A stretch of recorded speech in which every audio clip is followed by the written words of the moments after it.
আজকে মূলত আপনাদের সামনে দাঁড়িয়েছি আমাদের একটা বাহিনীর ভাবমূর্তিটা যাতে আরও সমুন্নত হয়, যাদেরকে আমরা সারা চলতে পারি না, আমাদের প্রয়োজন সেই পুলিশ বাহিনীর ভাবমূর্তিটা যাতে ক্ষুণ্ণ না হয় এবং যারা এই ভাবমূর্তি ক্ষুণ্ণর সাথে জড়িত তাদের বিরুদ্ধে একটা প্রয়োজনীয় ব্যবস্থা গ্রহণের জন্য আবেদন হয়েছে। বিষয়টা উদ্ভব হয়েছে 6 তারিখে একজন স্পেশাল ম্যাজিস্ট্রেট উনি মোবাইল কোর্টের দায়িত্ব পরিচালনা করার সময় উনি বলেছেন যে পুলিশ বাহিনীর উপরে জনগণের আস্থা নেই।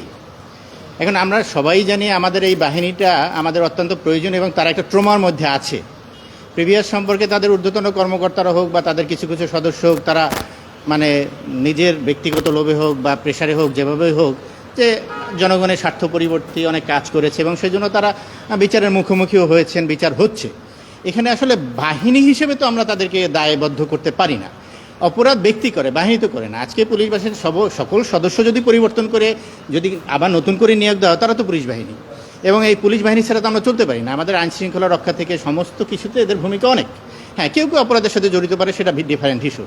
কিন্তু বিষয়টা হলো যে একটা রাষ্ট্রের 3টা অর্গান, আইন বিভাগ, শাসন বিভাগ এবং বিচার বিভাগ, এবং এই প্রত্যেকটা প্যারালালিক চলে। এটাকে চেক অ্যান্ড ব্যালেন্স থিওরি বলে। এই চেক অ্যান্ড ব্যালেন্স প্রত্যেকের প্রতি শ্রদ্ধাশীল হয়ে কাজ করবে এবং তারা প্রত্যেকের বিষয়ে মনিষ্ঠ হবে। এতে জনগণের একটা আস্থা তৈরি হবে বিচার বিভাগের প্রতি, আইন বিভাগের প্রতি, পুলিশের প্রতি। কিন্তু একটা বাহিনীর কোনো দায়িত্বপ্রাপ্ত কর্মকর্তা যদি অপরাধ করে, সে অপরাধী। কিন্তু একটা বিভাগের কর্মকর্তা পুরো একটা বাহিনীকে এইভাবে বললে সেটা আমাদের মনে, সাধারণ জনগণের মনে একটা এফেক্ট সৃষ্টি হয়।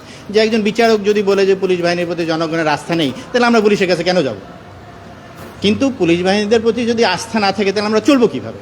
দেশের আইনের শাসন প্রতিষ্ঠায় এবং দেশের রুল অফ ল মেনটেন করার থেকে পুলিশের ভূমিকা অনেক। সেই হিসাবে এই ম্যাজিস্ট্রেট মহোদয় যে কথাটা বলেছে, এটা এই বাহিনীর প্রতি একটা আস্থার সংকটে তৈরি হচ্ছে। তারা মনোবল ক্ষুণ্ণ হয়েছে, তাদের কাজে স্পৃহা কমে যাচ্ছে এবং জনগণের একটা বিরূপ প্রতিক্রিয়া সৃষ্টি হচ্ছে। তো এই বিষয়টা আসার পরে আমরা মহামান্য হাইকোর্ট বিভাগের দৃষ্টি আকর্ষণ করার জন্য একটা রিট ফাইল করেছি। আমরা বিবাদী করেছি সচিব মহোদয়কে, আমরা বিবাদী করেছি ডেপুটি সেক্রেটারিকে এবং স্বরাষ্ট্র সচিব, আইন সচিব মহোদয়, আসিফ সচিব, এবং আমরা বিবাদী করেছি ডেপুটি সেক্রেটারি, তাকে বিবাদী করেছি, এবং যিনি ওই ম্যাজিস্ট্রেট কথাটা বলেছে তাকেও আমরা বিবাদী করেছি যে এইটা আসলে একটা সুরাহা হওয়া দরকার। কারণ উদ্যোগ কবে নেবেন? এখন যেহেতু ভ্যাকেশন চলছে, খোলার পরেই আমরা একটা শুনানির উদ্যোগ নিব। আমরা চেয়েছি যে এইটা একটা শৃঙ্খলা রক্ষার্থে ওই ম্যাজিস্ট্রেট মহোদয়ের প্রতি একটা ব্যবস্থা গ্রহণ করার জন্য। হ্যাঁ, আর এই মামলাটা আমরা আইন অধিকারের ব্যানারে করেছি এবং বিষয়টা নিয়েছে আমাদের এই একজন কর্মী সৈয়দ রায়হান। উনি এই মামলা ডিপোর্টেন্ট, উনি আপনাদেরকে বিষয়টা বলবেন। আসসালামু আলাইকুম। আমি প্রথমেই আমাদের প্রিয় সাংবাদিক ভাইদের প্রতি আমি কৃতজ্ঞতা প্রকাশ করছি, যেহেতু আপনারা এই মূল্যবান সময় নষ্ট করে আমাদের এই বক্তব্য প্রচার করছেন। বিষয়টি হচ্ছে, আপনারা দেখেছেন যে গত 9 তারিখে আমি আমার ভেরিফাইড পেজে একটি বক্তব্য দিয়েছিলাম। এখানে আমি মাননীয় ম্যাজিস্ট্রেট মহোদয়কে একটি সংশোধনী বার্তার জন্য আহ্বান করেছিলাম। তারপরে 10 তারিখে আমি প্রেস ক্লাবে একটি মানববন্ধন করি এবং প্রতিবাদ সভা করেছিলাম। কিন্তু আমি খুব আশাহত হয়েছি এই জায়গায় যে আমরা চেয়েছিলাম যে ম্যাজিস্ট্রেট মহোদয় একটি সংশোধনী বার্তা দিবেন। আমি প্রথমেই ম্যাজিস্ট্রেট মহোদয়কে বলবো, উনি আমাদের রাষ্ট্রের সম্পদ, ওনার কাজকে আমরা অ্যাপ্রিসিয়েট করি, আমি অ্যাপ্রিসিয়েট করি। উনি ভালো কাজ করছেন জনগণের জন্য, রাস্তায় মোবাইল কোর্ট পরিচালনা করে অন্যায়কে থামিয়ে দিচ্ছেন। কিন্তু ওনার এই কথাটি যে পুলিশের উপর জনগণের আস্থা নেই, এই কথার সাথে আমি দ্বিমত পোষণ করছি এবং এই জন্যই আমি ম্যাজিস্ট্রেট মহোদয়কে বিনয়ের সাথে আমরা এই সংশোধনী বার্তার জন্য, যখনই এই বার্তাটা না আসলো, আশাহত হয়ে আজকে আমি হাইকোর্টের দ্বারস্থ হয়েছি। আর আমি যদি বলি, আসলে আমরা কি কখনো একটি পুলিশবিহীন একটি রাত কখনো ভাবতে পারি? কখনোই ভাবতে পারি না।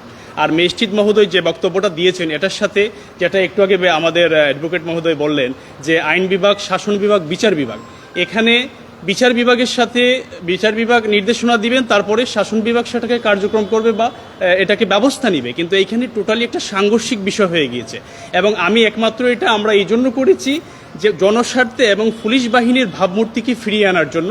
আমাদের কাছে মনে হচ্ছে যে অদূর ভবিষ্যতে এই বিষয়টি যদি কোনো ধরনের সংশোধনী বার্তা বা সমাধান না হয়, সেটা আমাদের যেহেতু জনগণের পুলিশের উপর জনগণের অনাস্থার সৃষ্টি হয়েছে এবং এখানে পুলিশ বাহিনীর অনেকটাই ওনাদের মান ক্ষুণ্ণ হচ্ছে।